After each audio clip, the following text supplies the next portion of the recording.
Hello, everyone. This is War Doctor. I'm today filming a solo playthrough of Scenario Zero, which I'm calling Operation Falcon. Couple things to note about this scenario, and I'm going to call out some things just for those of you that are trying to learn the game to look at. So the game has fixed technology. Each side has a limited technology setup, and we're not doing any additional technology research. The Soviets and the United States begin the game with anti-missile defense systems. The Soviets have long-range missiles, and the United States has SEED, and both have Chemical Warfare Doctrine Stage 1 and Advanced Sonar, which helps with some of the sneaky moves that we created, we saw in early playtests of the game. So this moves things along pretty quickly because you don't have to think too hard about what you're pursuing. You can find the technology in section 11.4 of the rulebook on page 39. Another thing to look at each turn of the game, we are going to be conducting global operations. So as part of the event, the Soviet Global Command gets to try to launch an insurgency in one of the different neutral countries, which I've represented by white here on the board. Some are more valuable than others. As you can see, they've got more equipment and bases. And you could find the information about this in section 9.8.2 of the rulebook.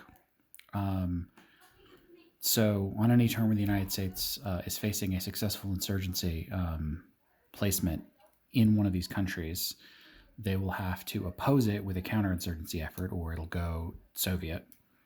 On their turn, the U.S. will also gets to attempt diplomacy in one minor faction per turn. And only one success is required to succeed, and convert this over into a military pact with the United States. You can find info about that on section 9.8.1. These are both on page 33 of the rulebook. Once that's complete, each turn we're going to be going into combat operations and non-combat.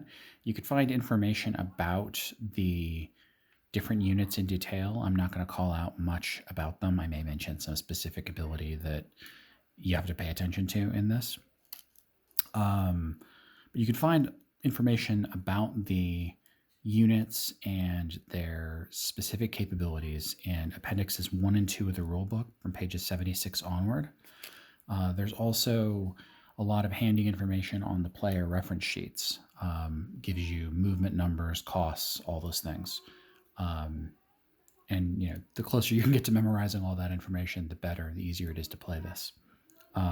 One small addition that I'm trying out in this version, just to see how it goes, is to give the Soviets an extra major shipyard. Major shipyards produce anti-ship missiles, and the United States a extra major airbase in Panama, which produces cruise missiles. So there'll be a little bit more missile usage in this than there often is. I feel like the fundamental constraint that both sides end up in is that they just can't shoot very many in this.